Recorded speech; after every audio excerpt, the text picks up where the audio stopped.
We are absolutely delighted to have our poet tonight. It's my pleasure to get to introduce Paulann. And if you say all of the things that Paulann has done, then it would be a very long introduction. I already said that the poet laureate emerita, and that she was the first reader in our series. I think most of you know that she is a former Stegner Fellow at Stanford University. Her poems are widely published. Her first full-length collection of poems, The Wild Awake, came out in 2002. Blood Silk, about Turkey, in 2004. A Bride of Narrow Escape, in 2006. Kindle, in 2008. The Voluptuary, in 2010. And her latest book, Understory, is also from Lost Horse Press. That was in 2013. In addition to her full-length books, she has 5 chapbooks.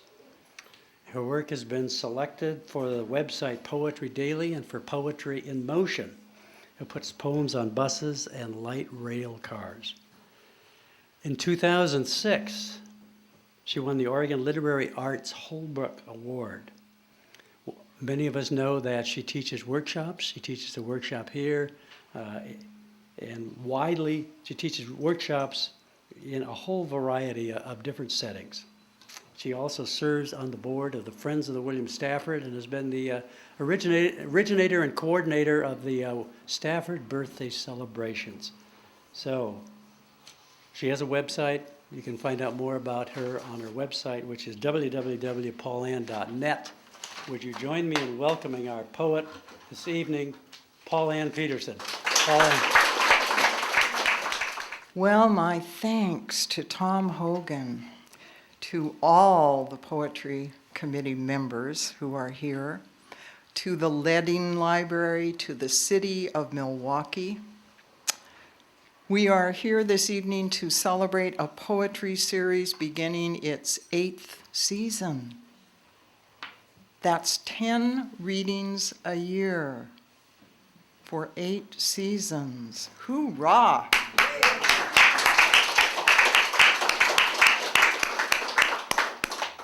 Poetry reading series, very often, even quite wonderful ones, appear, they materialize, and then after a short period of time, they dematerialize.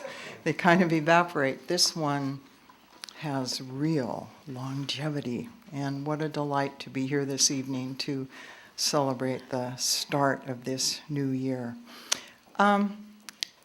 As poet laureate, and even before that, very often when someone would be interviewing me or just talking, just in conversation, someone would ask me, what's the status of writing, of creative writing, of poetry writing with students, children, teenagers? And my experience, and I have given a lot of workshops for primary age kids, middle school, high school, college, young adults. My experience says that the status of creative writing, of the writing of poetry in those particular age groups, that status is very good. Very good indeed. But that is a general, a rather unspecific reply. So let me be specific. And let me begin being specific with a bit of background.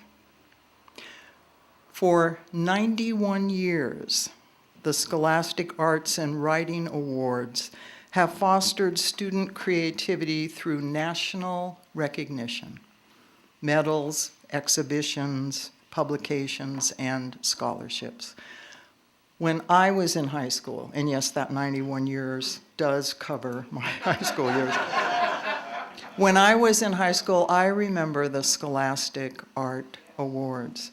As a public high school teacher, I remember Scholastic Art and Writing Awards.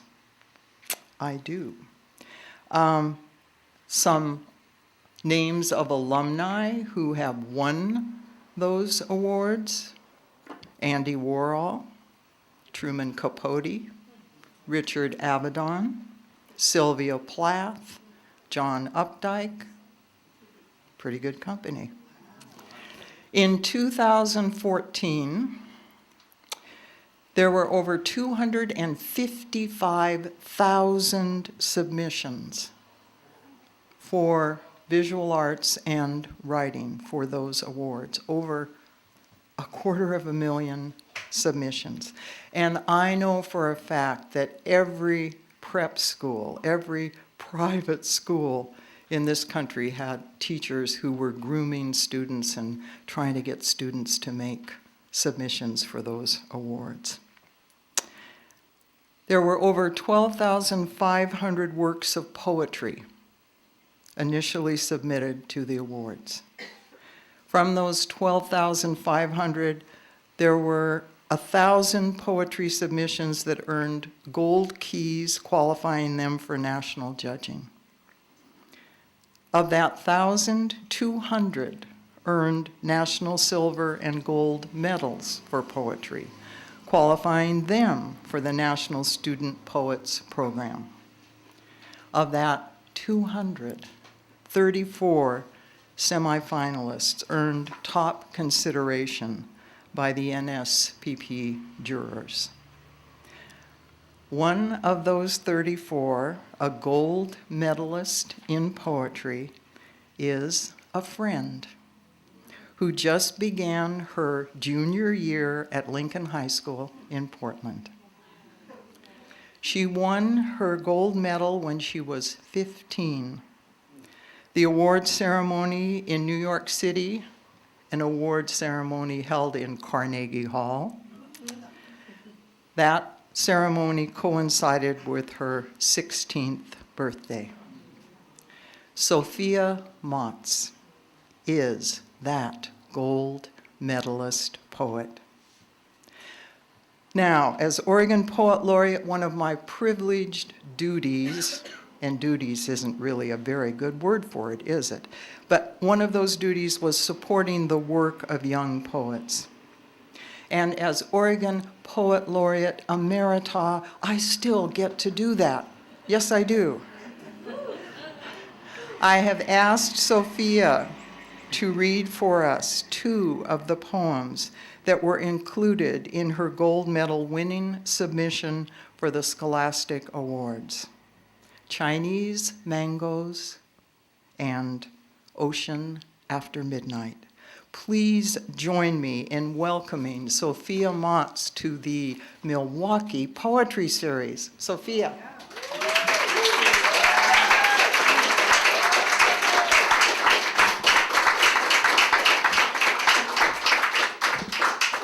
Thank you to Paulann for that really nice introduction. I'm really happy to be here. This is my second reading ever, so excuse me if I'm a little shaky.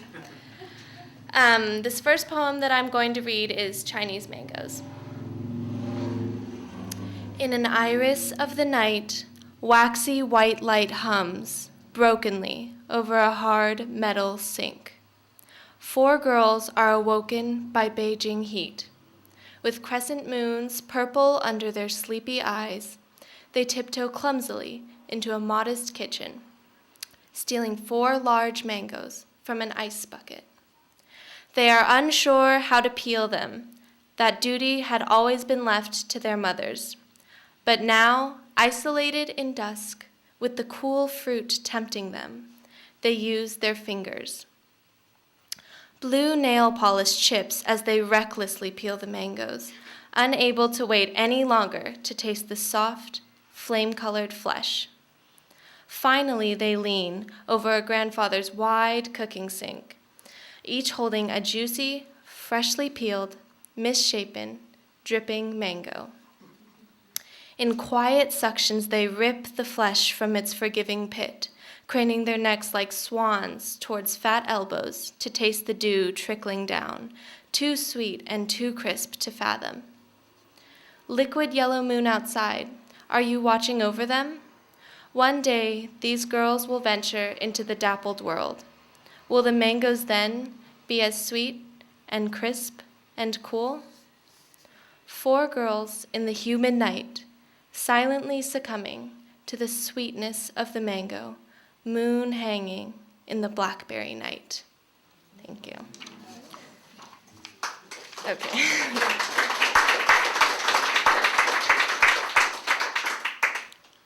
And then the second one that I'll be reading is titled Ocean After Midnight. Under the sliver of the moon, I walked, barefoot across the wet and sandy grass to the ocean. Tonight, it was a dark wineglass of plums and figs. I took a sip. It was brooding and wild with the flinging of violets. I thought I was drunk on the acids of seaweed and coral. I then lifted myself and thought how easy it would be to slip down and brew with the waves. How luxurious it would feel to have white silk robes dissolve on my skin. The silver in disappearance beckoned. I swam with a last breath full of briny lace. Thank you very much.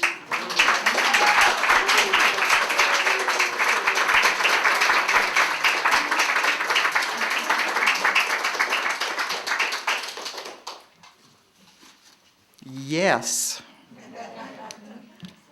Those judges have good taste. They do. They do. And it's very exciting to hear you read those poems. Thank you for being here this evening, Sophia.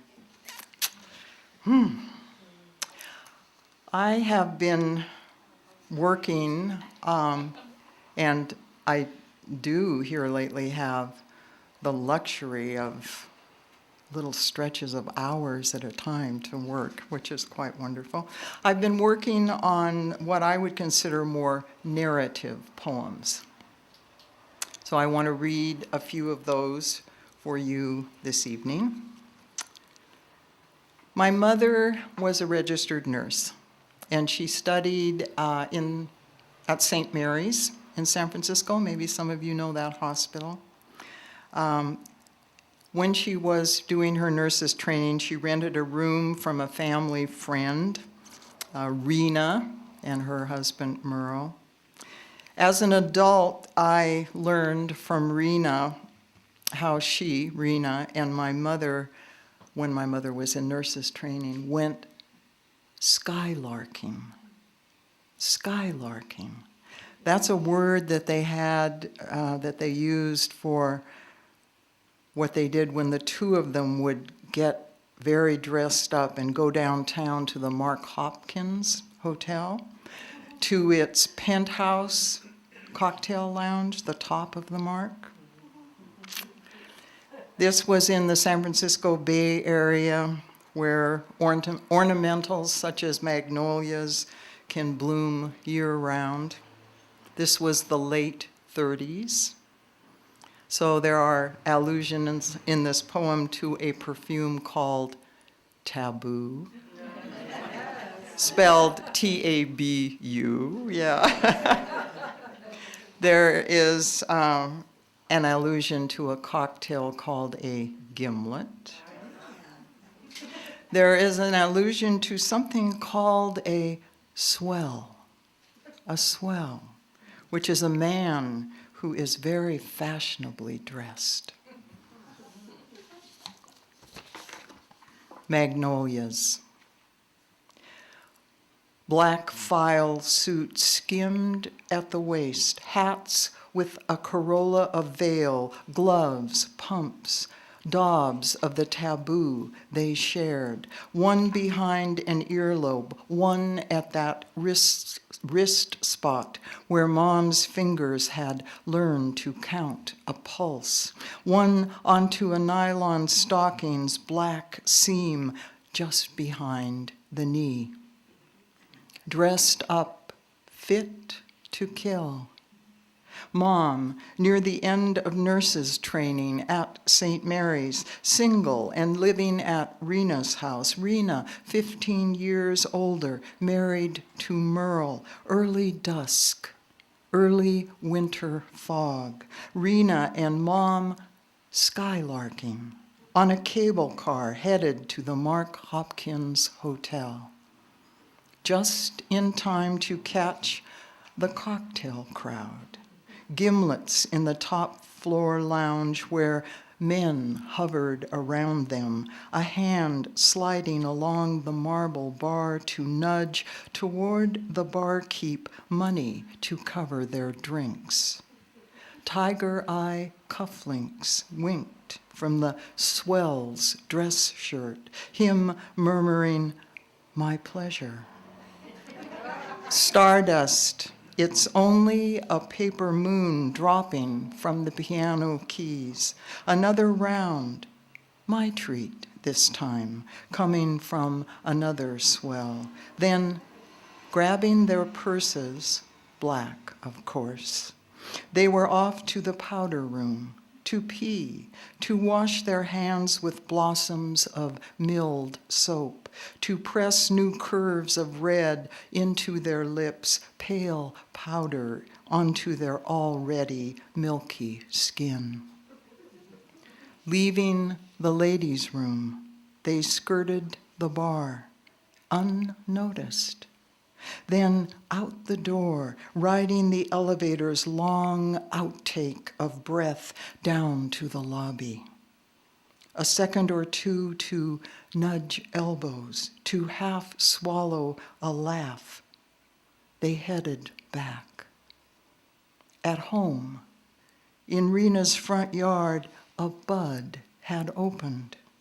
The tree kept up its year-round gala of broad, gleaming leaves, a few tight folds of cream swelling even in December. Hands down gorgeous. Huge candle wax blooms steeped in lemony perfume. Top of the mark, a little harmless fun. Before anything had a chance to get out of hand, Rena and Mom gone. Petals fell on the clipped lawn, a scatter of crescent moons that browned their edges in winter sun. Thank you. My mother's younger brother, Richard, my Uncle Dick, he was a swell. Yes, he was.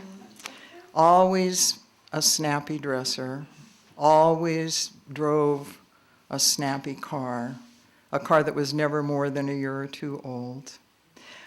He was in the Army in World War II. He was a medic in New Guinea.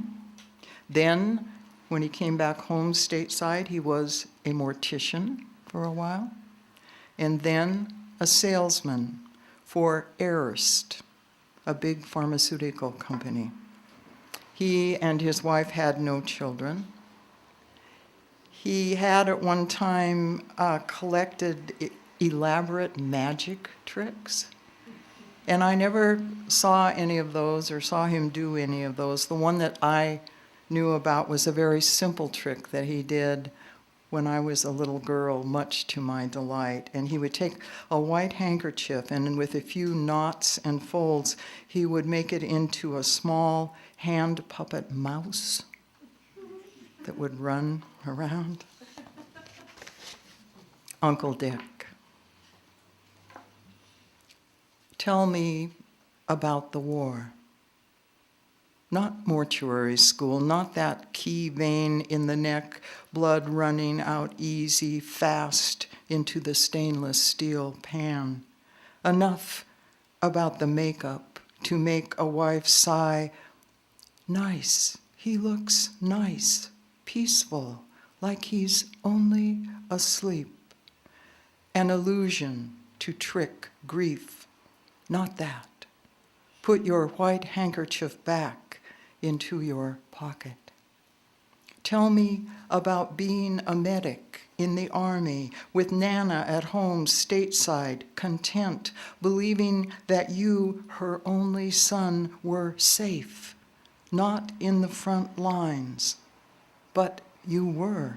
You were there first to bring in supplies, ducking behind the crates as a shimmy of Japanese machine guns shredded the bundles of bandages.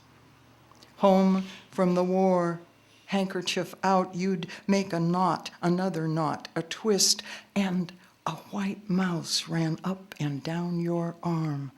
Marcia and I would shriek, laugh, watching its cotton ears twitch and wobble.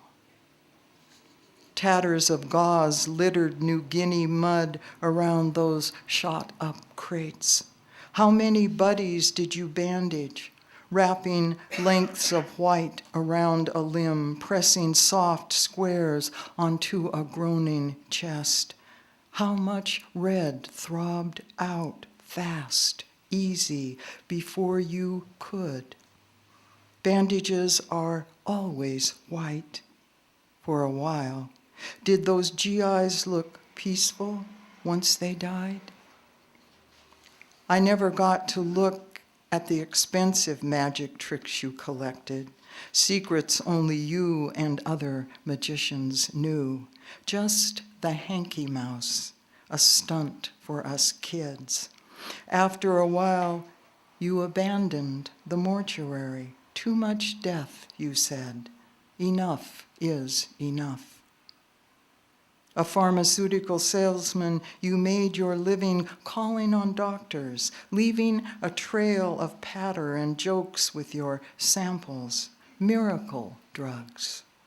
A prescription scrawled onto a square of white paper, sleight of hand to keep death in the wings.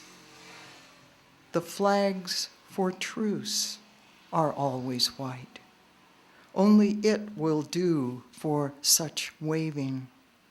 Talk to me about the bales of gauze, bullet cut into bits, torn adrift. Tell me you remember seeing the South Pacific wind scatter those suddenly worthless bandages. Countless shreds of white blew along a jeep-rutted road.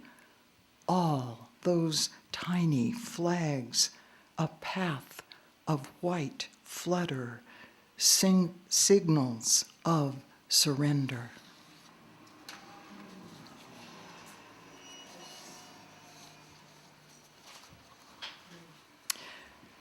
Well, my mother and father, my mother and her brother, I should say, had grown up in San Rafael. And me, I grew up in Portland. I went to Richmond grade school, Franklin High School.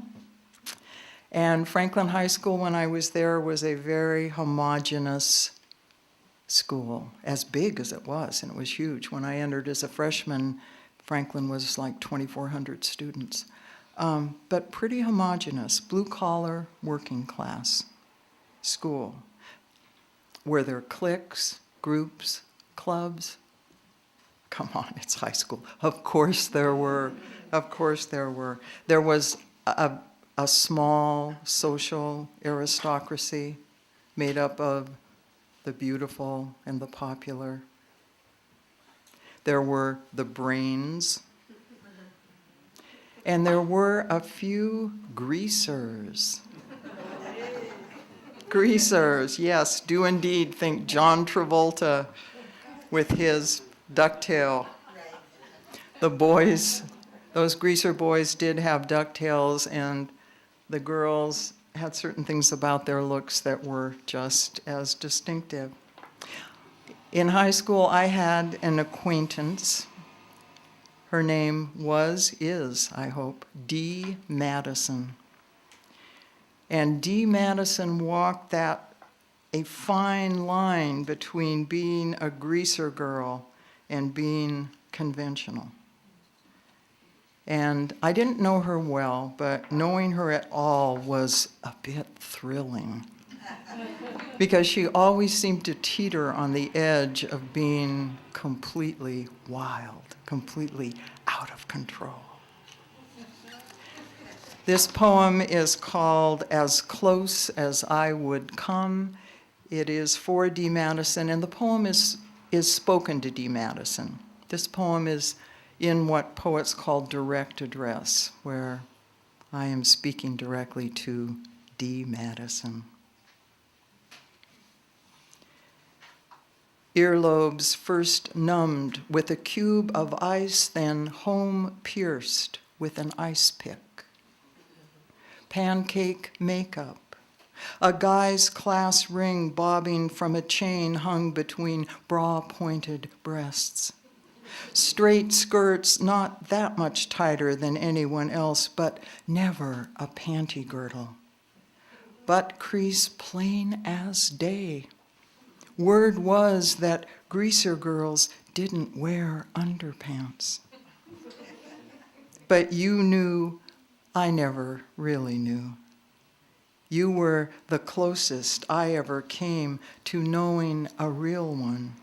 You, who told me smack in the middle of a jam-packed hall between second and third periods why you and your boyfriend Terry were fighting. Because, you explained, giving me your, so there you have it, Miss Straight A smile. The night before, he'd started to slide his hand up between your legs and you'd stopped him. Just the usual, but you didn't want to. Told me out loud, no big deal. Anyone could have heard you. I watched your mouth flick those words in my direction. I didn't know a single thing to say. All I could think was that the night before had been a Tuesday, too. No one else I knew was allowed to go out on a date the night before a school day. You had me. You knew it. Your upper lip was its usual deep Revlon red, the lower scraped pale and bare by your front teeth. Your starlit thick lips always looked mismatched, like you'd just eaten away the bottom half of an apple slick world. Half of it picked clean, swallowed. The other still waiting, painted and gleaming above the telltale of your tongue.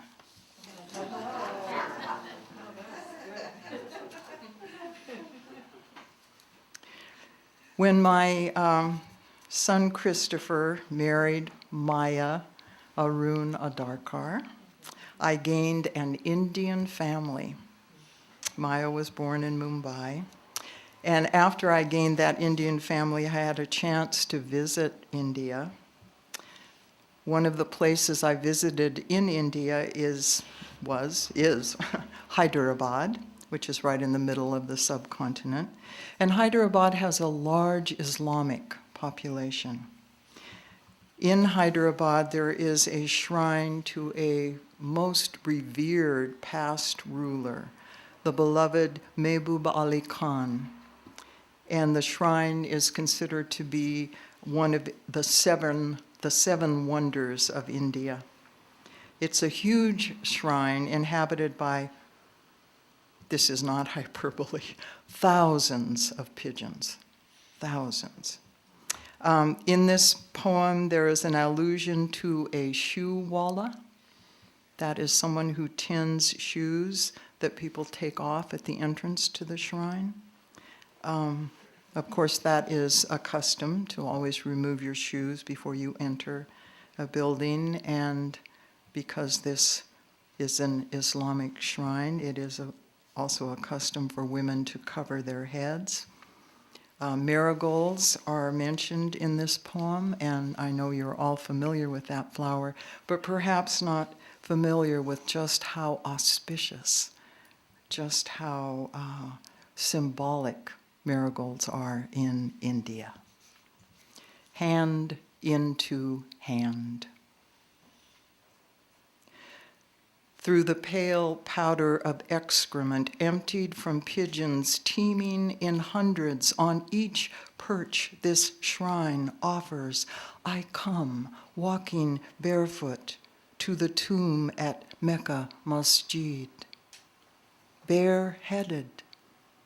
But because I have come from a world far away, the keeper allows me to enter without a scarf, in need of the fine-hemmed cloth that would cover my swirls of curling hair. Empty-handed, too. So, from a shallow bowl atop the Mehboob Ali Khan's tomb, he takes a bit of marigold bloom and places it into my wanting hands. Having come here lacking a bouquet to place on the beloved one's tomb, I am given a piece torn from an auspicious flower's body. I then offer the Mehboob Ali Khan its scent, its silk, this world's yellow dust. The tomb keeper, gray-bearded, turbaned, his eyeglass lenses the only part of him not specter thin, blesses me with a touch to my uncovered head from the long bouquet of peacock feathers held in his other hand. His work, to fill what arrived here empty so it could empty itself again, is done. His beloved, now honored, now satisfied. Pigeon lime gathers onto my soles in gray-white grit. Its acrid dust crowds my breath. My bare feet move glyphs of pigeon feather aside, down eddies ahead as I walk.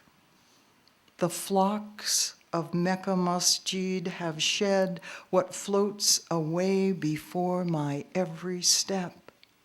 This far world empties itself just long enough to make room for my exact work, the entering of each such opened place. Back at the marble stairs where I came in, a shoewalla watches my gaping sandals for a price. The 5 rupee coin that will fill hers, make empty again my hands.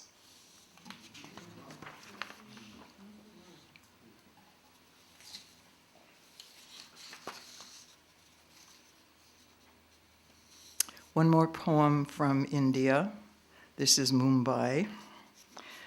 I don't know about right now, currently, but for a long time the Mumbai airport was infamous, with all of my Indian relatives, infamous for being a place of great confusion, great difficulty, just really a difficult place. On my last return trip from India, it took me 52 hours to get home. And most of that time was spent confined to a small waiting area in the Mumbai airport.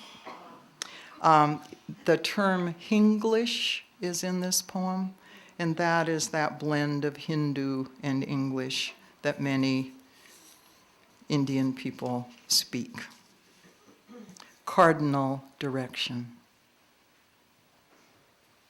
Reared awake from a plummet into upright sleep, my flight home dissolved 30 hours ago in a swarm of Mumbai airport mumbo-jumbo. I'm adrift in blips of Hindi, Marathi, English, and the thick bits of King's English I more than half misunderstand. Stranded, hundreds of us strain hour on hour for a word or gesture from anyone in uniform. The only clear news: you're stuck here.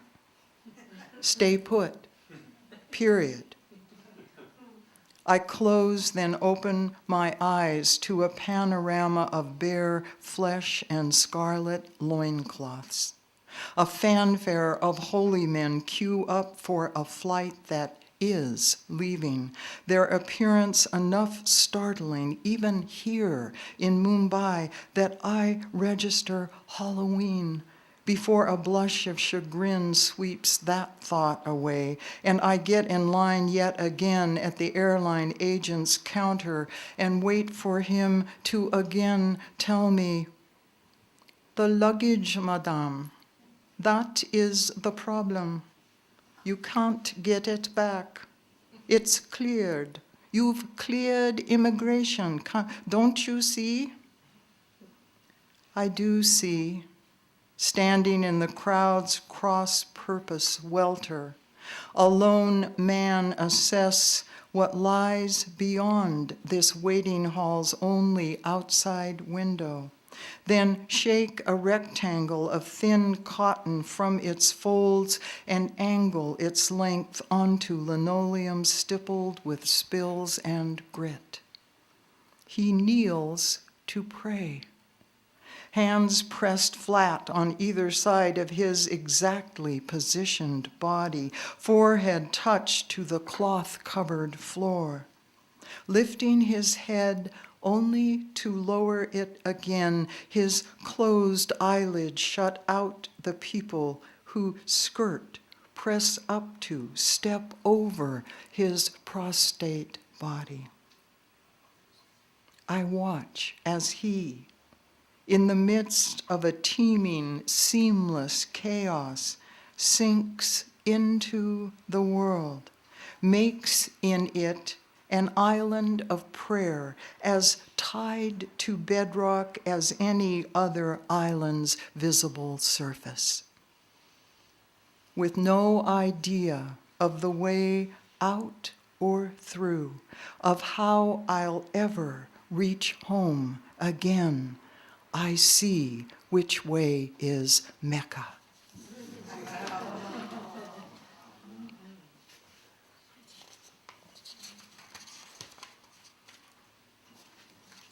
I mentioned my daughter-in-law, Maya. Before Chris and Maya were married, I visited them one Christmas in Arlington, Massachusetts, where they lived. They had both gone to Brown, and I guess we're both graduated by that point.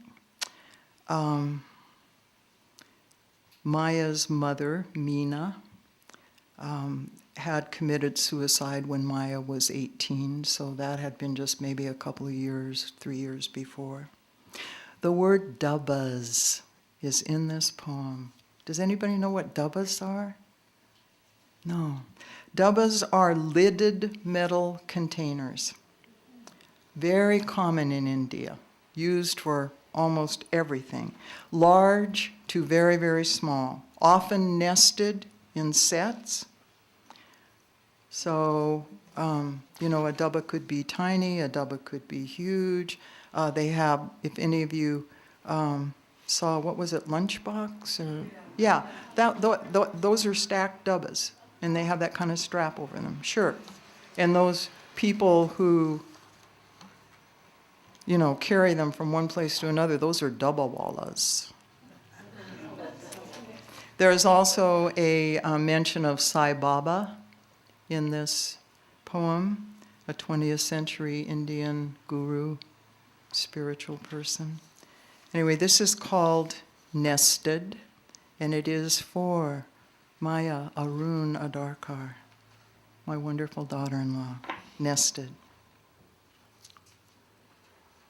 The gleaming dubbas you've brought from a Bombay store to this New England flat open again and again to reveal smaller selves, nests of canisters now lying separate, big to small, along a pantry shelf, metal containers for pasta, for sugar and flour, their pale drifts.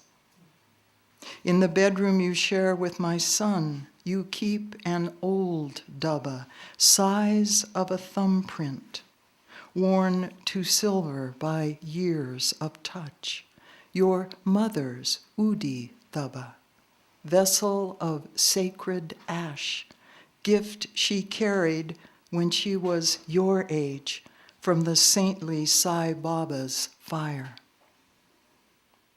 Reddest roses flare on the nest of wooden dolls I give you this Christmas day. St. Nicholas with flowers painted around his round belly. Then inside him are 2, 3, and 4, and 5 peasant girls, smaller and smaller, the last no bigger than a little finger's last joint. Opening this gift, what is meant to be open, you break it apart and find it made whole again. Onto your finger's tip, you press a shadow of the Udidaba's silver ash, then touch its blessing to my forehead, to the nest of dolls, to each gift this holiday brings. Ash from your mother's Udidaba, vessel of memory, small enough to carry inside your closed hand.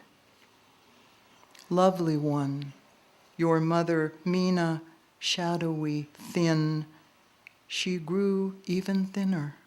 Down to the slightest of herselves, she fled the hospital room where her father lay dying. She stepped off the window's ledge and into her own lonely death.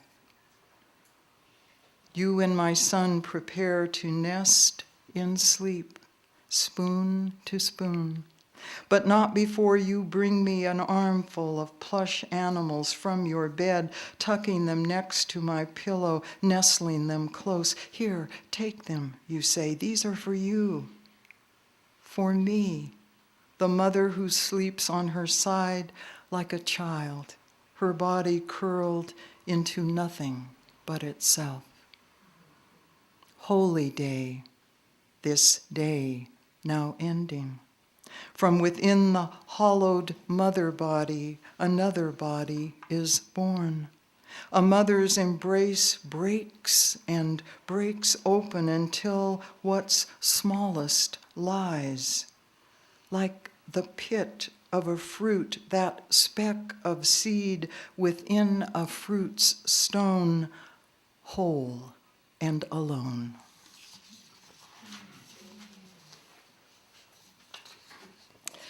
The poem that is on the broadside, that wisp of a poem, little 8-liner,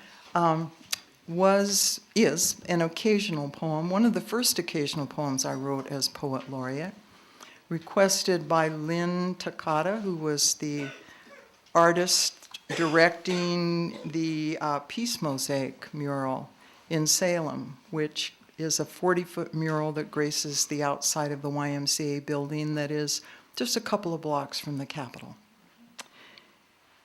And when she asked me if I would write something for it, I was very happy to try that. And one of the things I did was, I did a little snooping.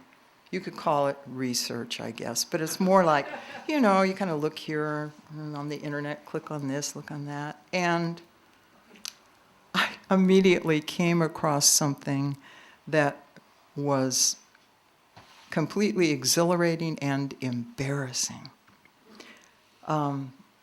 Like I said, I grew up here in Portland. I'd known since I was a little girl that Salem was our capital, but until that moment, I did not realize what the word Salem means. The word Salem means peace.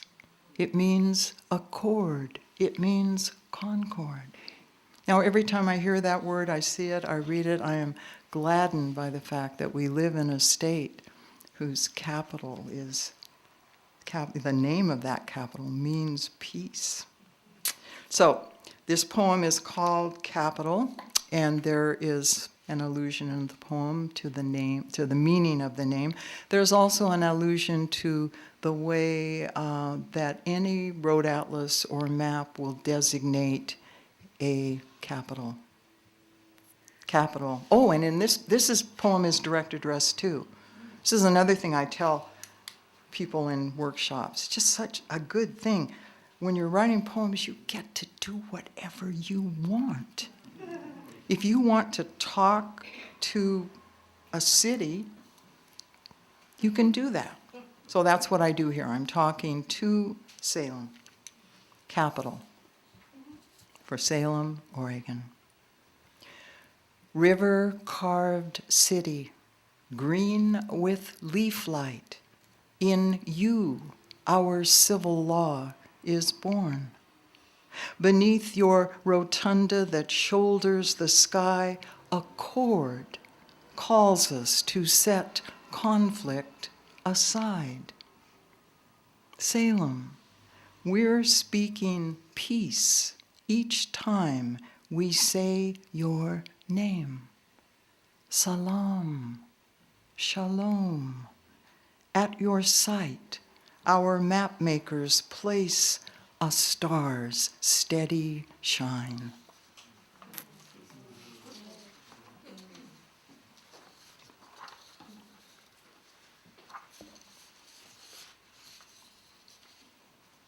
Two more poems. This one is called For Women Growing Old. I very recently celebrated my 72nd birthday, and I thought, I'm there. It's not, I'm not getting old, I am old. I am old and getting older. For women growing old. What an old woman is wearing? Of little account. Dark, vaguely tailored, its beltline riding above her thickened waist, a fullness in its skirt. Her closet floor is cleared to 3 pairs of sturdy shoes. Only from snapshots does she recall her feet tilted in red leather, the purse to match, bought on impulse, paid for at great price. Pin money is a notion her grandchildren find peculiar, an amount she no longer waits to accumulate quarter by dime. She wears her hair braided and fastened, or cut short to curl, to wave, gray henna dyed, but always contained. Hair flying untamed around an old woman's face is taken for madness, for grief. She stopped wearing makeup. No beauty when she was young. She knew early on that makeup helped only those who needed it least. That hasn't changed. One flat-heeled shoe ahead of the other, a step into today with no step back. Why retreat into yesterday and risk losing balance? The past is a constant companion walking at her side. The world over, an old woman looks the same. She carries a sweater, just in case. On weekends, she takes a shawl, overdressing for the cold that seldom arrives for anyone other than herself. A last poem, this is called Grace. A beautiful word. That was my mother's name, but it is a beautiful word, the concept of grace. I do indeed believe that my life is graced, blessed. The epigraph for this poem says, remembering Katrina, as in Hurricane Katrina. And I would like to read this poem for my dear friend and Selwood neighbor, Melanie Green, who is right here this evening and who gave me a ride to this reading this evening. Grace, remembering Katrina. A continent away from my ocean-cooled northwest home, a Hurricanes, flood made refugees of thousands. Homes and buildings shattered, then ground into a slurry of slash dotted with corpses. Bodies floated in turgid rivers. Faint iridescence swirled across the water's heat-gleamed surface, thousands of miles from that flood. Different thousands, starved in drought-scoured lands, each face seething with flies. Does dew still fall in places crazed by drought? Does it at first light wet a single tongue? Is any drop of floodwater safe to drink? I sip a cup of sweetened tea. Not even the smallest mishap here, where for a second day a hummingbird comes to the nearby dahlias, their red a match in all but iridescence for its throat. For 2 days in a row, a hummer, little holy one, visits at close enough range to set up a tremor behind and below my ears in those skull bones created to catch and thrum with sound. A hum sets in under my brain that's filling again with footage of bleary people walking in lines on broken roads, what they can save slung on their backs in garbage sacks. Today, and the day before, a ruby-throated spirit visits here, in my favor, for no particular reason. A small God intervenes. Thank you.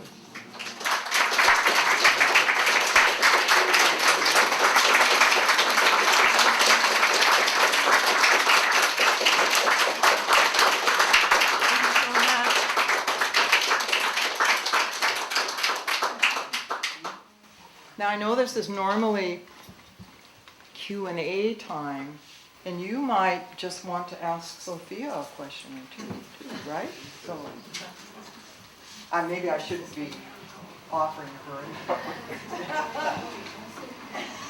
Well, I would ask Sophia a question, which is, Yeah. how long have you been writing? Yeah, Please. please.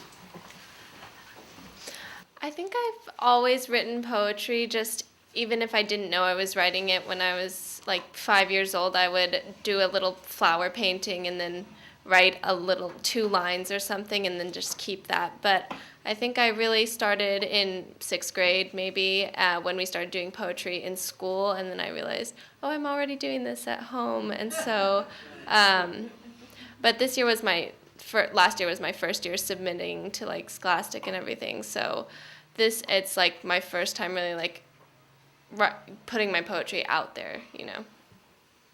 Congratulations. Thank you. Yeah. Yeah. You, in your first poem, you mentioned the sweetness of the mango and the young women. And then, pause for effect, you mentioned them, you asked the question, will it taste so sweet later? And I found that so touched me that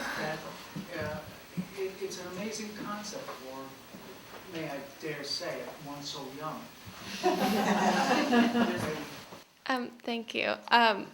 Do you want me to explain what I meant by that? Oh, okay. Well, I was just thinking while we were eating the mangoes, I was thinking about how I would probably remember this for the rest of my life. Just something so like in my grandparents' apartment in Beijing, something like very sparsely decorated, but these big, juicy, really sweet mangoes, and just like such a blossom of like innocence and purity and like goodness. And then I pictured like growing up, I don't know, I feel like adults wouldn't like get up and peel mangoes with their hands and eat them at 4 a.m. So I was just wondering, will the experience of like innocence and sweetness carry over in my adult life? Like, will I still have those types of experiences where there's a big fruit in the middle of like humid night? I guess. I have a feeling there may be. I'll answer that and say if poetry is in your heart, there will always be. Oh, thank you. Thank you.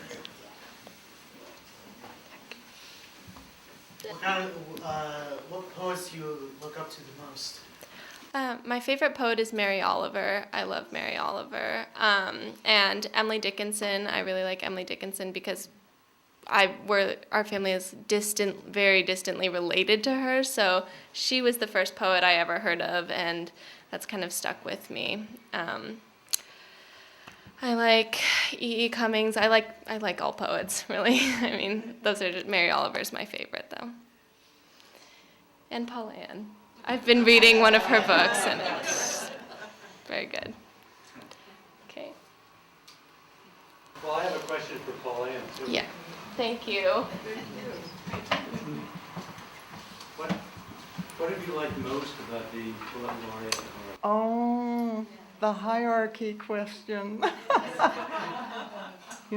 And that's really difficult to say. The experiences were widely and wildly varied.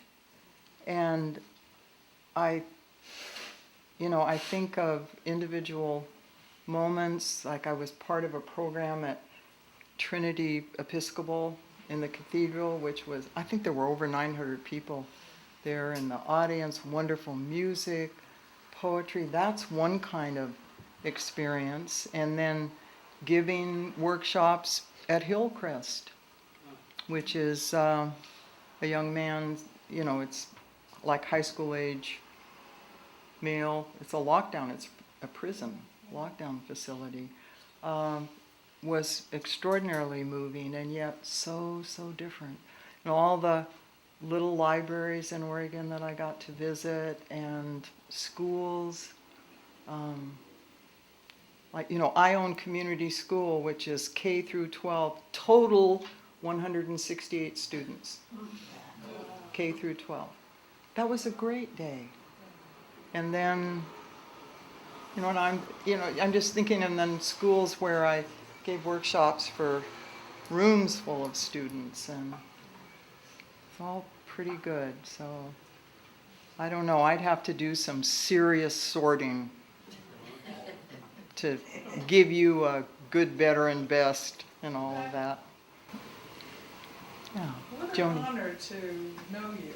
I just want to say that you've been always so gracious and accessible, and Thank you, Joni. it's Thank you. been really such a pleasure. Thank you. You'll always be my poet. Thank you. What an honor, what a privilege to be an ambassador for poetry in this state. Do you have any idea? You're here in Oregon, so you don't, maybe you don't quite see it. But Oregon is replete with marvelous poets. There are a number of them sitting in this room right now. Yeah, count them.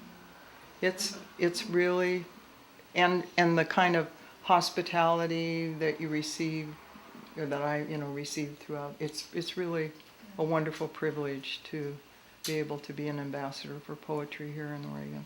And maybe it would be just as good in Idaho or Nevada, but I'm biased. I'm a native Oregonian. I love this place, and I admit I am biased in its favor, but truly, this is a poet-rich place.